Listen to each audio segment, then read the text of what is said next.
안녕하세요. 재테크 읽는 조선생입니다. 여러분들은 내 집 장만 후 그리고 보유하면서 어떤 생각을 하고 계시나요? 매일매일 집값 떨어질까 걱정하시나요? 아니면 집값 올라서 재산세 더 낼까봐 걱정하시나요? 이렇게 생각하시는 분들은 애초부터 주택을 사지도 않았겠죠. 그래서 집을 구매한 사람들 대부분은 주식처럼 내 집값 변동에 일일이 신경 쓰고 살지는 않습니다. 내가 실제 거주하는 집이라면은 매수에 들어간 자금을 내가 오랜 기간 동안 깔고 안고 있어야 하기 때문에 집값이 오르던 내리던 간에 별로 신경 쓰지 않는 게 일반적인 사람들의 심리입니다. 그럼 어떠한 경우에 내 집값이 신경이 쓰이게 될까요? 저는 대부분 사람들이 평상시에는 내 집값이 어떻게 변동되던 간에 무관심으로 살아가지만은 유일하게 신경 쓰는 시점은 내가 부득이한 사정에 의해서 내 집을 팔고 이사 나가야 하는 이유가 생겼을 때라 생각합니다. 내가 빠르게 이사를 가야 하는데 만약 내 집값이 많이 올랐을 때에는 500이든 1000이든 급매로 내고 하고 나갈 수 있는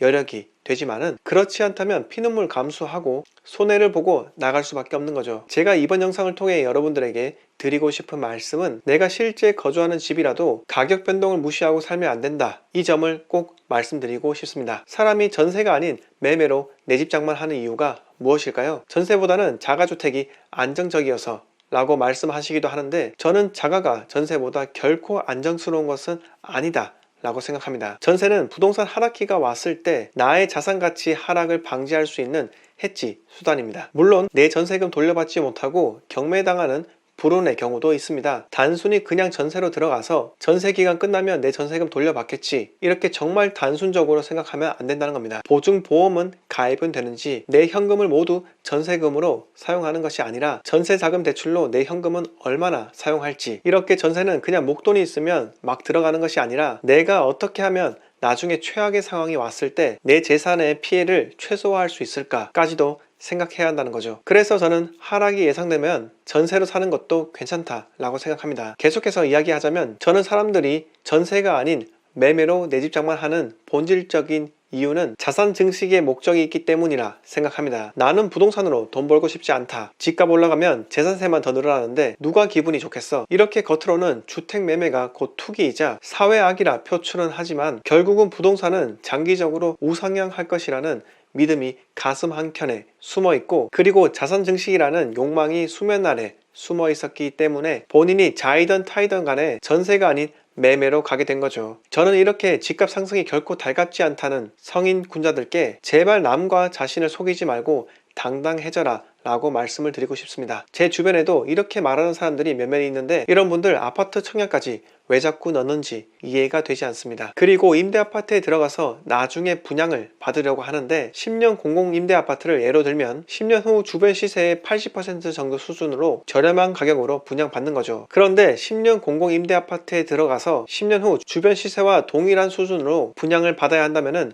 그분들이 과연 임대아파트에 들어갈까요? 10년 후 주변 사람들보다 집을 저렴하게 소유할 수 있다. 이렇게 물질에 대한 본질적 소유욕이 자리 잡고 있기 때문에 제 주위 사람들이 임대아파트까지 들어간다고 생각을 합니다. 제발 돈 앞에서 당당했으면 합니다. 물론 한국 사회에서는 나는 부자가 되고 싶어 라는 말이 결코 환영받지 못하는 금기어 라고 할까요? 그렇지만은 나는 부동산 매매로 돈을 벌고 싶진 않아. 이렇게 본인과 남을 속이는 발언은 제발 하지 않았으면 합니다. 정신없이 말씀드리다 보니 오늘 말씀드리고자 하는 주제는 내가 실제 거주하는 집의 가격 변동을 무시하면 안 된다 인데 주제에서 다소 빗나갔습니다. 아무튼 양해 바랍니다. 본론으로 돌아가서 주택을 매수하셨으면 내가 언제 팔고 나가야 할지에 대해 주기적으로 고민하셔야 합니다. 다음 행선지는 어디일지, 내가 이 집 팔아서 나가면 대출을 얼마 받고 현금은 어느 정도 준비해야 하는지. 왜냐하면 썸네일 보셨다시피 우리 집 가치도 하락한다. 이것이 현실에서 팩트이기 때문입니다. 부동산 하락론자들이 주구장창 전국 부동산이 하락한다고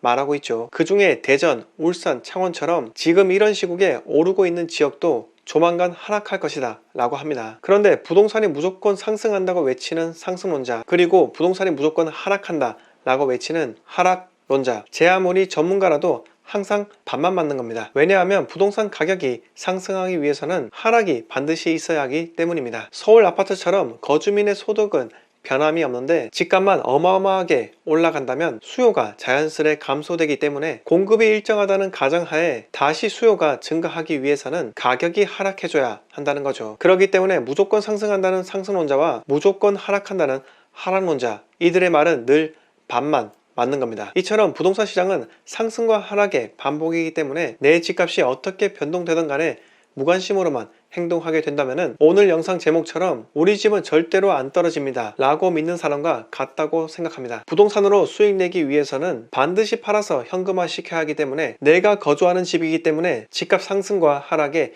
일희일비할 필요가 없다고 생각하시면 절대로 안 됩니다. 미래의 내가 불가항력적으로 집을 팔고 나가야 할 수도 있기 때문에 미리미리 내 집값 변동을 주기적으로 체크하시고 불확실한 미래를 위해 대비하셔야 합니다. 마지막으로 어떤 유튜버가 소형 아파트 가격 계속 올라간다 라는 기사를 반박하면서 누가 소형 아파트 매수하냐, 대부분 84 타입을 산다 이렇게 말을 했죠. 제가 그래서 팩트 체크를 해봤는데요. 이렇게 거래량을 보시면 바로 거짓임을 알 수 있습니다. 서울특별시 평형대 거래량을 보시면요, 녹색으로 된 20평에서 30평대가 소형 평수죠. 우리가 아는 52 타입과 59 타입이 여기에 속합니다. 그런데 주황색으로 된 84가 포함된 30에서 40평 거래량보다 적나요? 소형 평수가 84 타입보다 많은 걸 보실 수 있습니다. 서울에서 소형 평수 거래량이 더 높은 이유는 단 하나입니다. 84 타입보다 저렴하기 때문이죠. 제가 팩트 체크한 이 유튜버 누군지 다들 아시죠? 그럼 오늘 영상 여기서 모두 마치도록 하겠습니다. 구독과 댓글 부탁드립니다.